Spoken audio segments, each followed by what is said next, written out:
Assalamualaikum warahmatullahi wabarakatuh. Perkenalkan, nama saya Ananda Janlin, NIM 856603583, Prodi S1 PGSD Universitas UPBJJ UTI Palembang. Saya mahasiswa semester 7. Pada kali ini kita akan melakukan yang namanya praktikum IPA di SD mengenai muatan listrik. Di sini ada beberapa percobaan yang akan kita lakukan. Yang pertama itu percobaan plastik dan bola pingpong. Yang kedua itu percobaan sisir plastik dengan potongan kertas. Dan yang ketiga ada percobaan dua bola pingpong dengan benda penggosok yang sama muatannya. Ada menggunakan kain wol, menggunakan kain nilon, dan menggunakan plastik.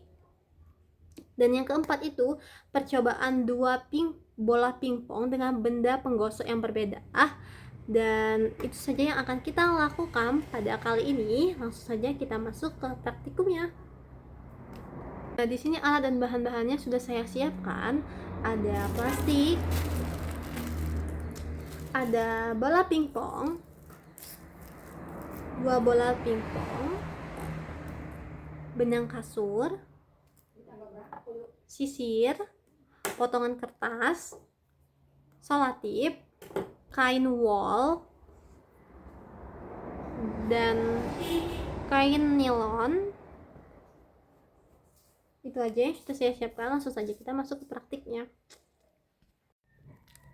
Percobaan pertama yaitu percobaan plastik dengan bola pingpong. Plastik ini akan aku gosokkan ke baju, kemudian didekatkan pada bola pingpong. Dan apa yang akan terjadi bisa kalian lihat ya teman-teman.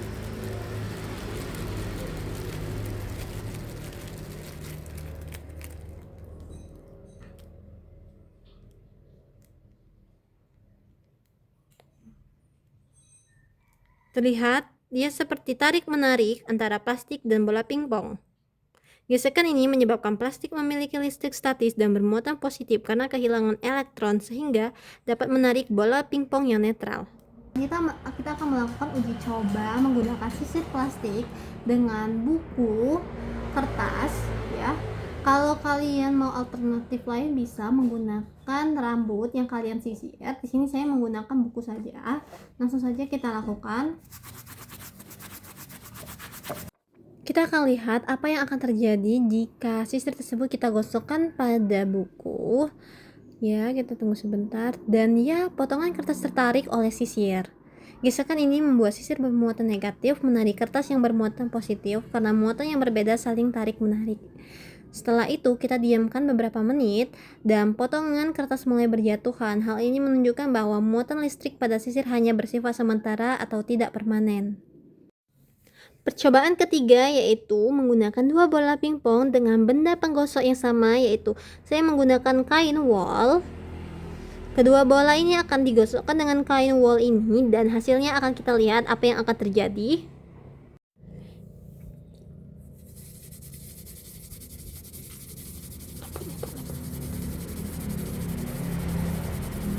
Turun.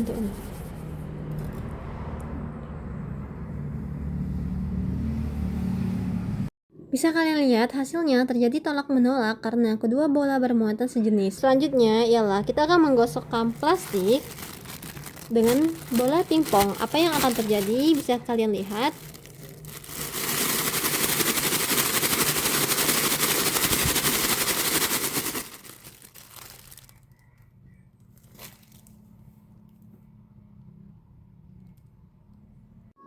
Hasilnya, kedua bola saling tolak menolak karena sama-sama bermuatan negatif atau bermuatan sejenis. Selanjutnya, kita akan menggosokkan nilon dengan kedua bola pingpong. Apa yang akan terjadi bisa kita lihat.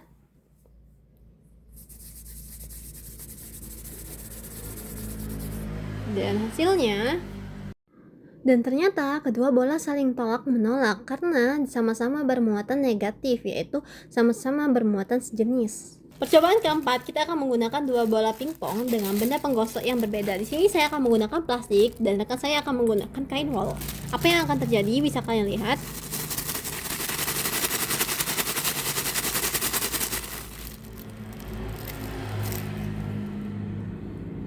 Bisa kalian lihat bola yang kita gosok tadi saling tarik-menarik. Ini menandakan karena wol bermuatan negatif dan yang digosok plastik bermuatan positif. Selanjutnya kita akan melakukan percobaan antara kain wol dengan nilon. Sini saya akan menggunakan nilon dan rekan saya akan menggunakan kain wol. Apa yang akan terjadi bisa kalian lihat.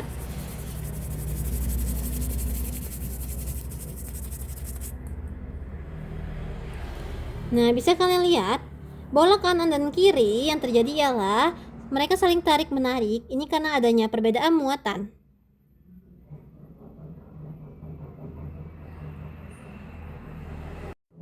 Selanjutnya, kita akan melakukan percobaan antara nilon dan plastik. Di sini, rekan saya akan menggunakan nilon dan saya akan menggunakan plastik. Apa yang akan terjadi jika bola pingpong kita gosokkan secara bersamaan? Apakah hasilnya terjadi tarik menarik? Kita lihat ya. 3, 2, 1. Hasilnya terjadi tarik menarik karena bola kanan dan kiri memiliki muatan yang berbeda akibat gosokan benda yang berbeda. Hai teman-teman, kesimpulannya dari praktikum kita hari ini mengenai muatan listrik yang melibatkan dua bola pingpong menunjukkan prinsip dasar interaksi muatan. Yang pertama itu tolak-menolak.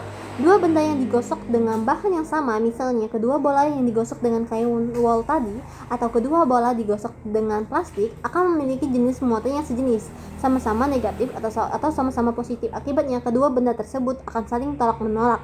Nah, yang kedua tarik-menarik, di mana dua benda yang digosok dengan bahan yang berbeda, misalnya satu bola digosok dengan kain wol dan yang satunya dengan plastik, akan menghasilkan muatan yang berbeda jenisnya. Akibatnya kedua benda tersebut akan saling tarik-menarik.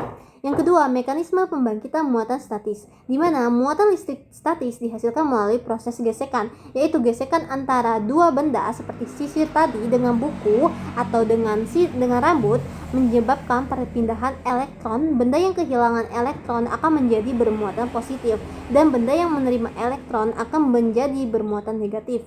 Nah, yang ketiga itu interaksi dengan benda netral. Benda yang sudah bermuatan dapat berinteraksi dengan benda yang masih netral. Seperti plastik tadi yang bermuatan positif dapat menarik bola pingpong yang bermuatan netral. Sisir yang bermuatan negatif tadi dapat menarik potongan-potongan kertas yang netral. Hal ini menunjukkan dikarenakan bahwa benda bermuatan dapat mengindukasi muatan pada benda netral di dekatnya sehingga terjadinya gaya tarik-menarik ya.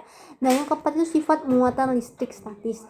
Listrik statis itu dihasilkan karena adanya gesekan memiliki sifat yang sementara. Jadi pada percobaan sisir plastik tadi dengan kertas, potongan-potongan kertas tadi yang awalnya menempel pada sisir akhirnya kan berjatuhan setelah beberapa saat. Nah, hal ini membuktikan bahwa muatan listrik pada sisir tersebut atau pada benda yang kita gosok tadi hanya bersifat sementara dan akan menghilang seiring berjalannya waktu atau ketika elektron kembali ke kondisi stabil atau netral. Itu saja yang bisa saya sampaikan hari ini. Semoga bermanfaat dan sampai jumpa lagi.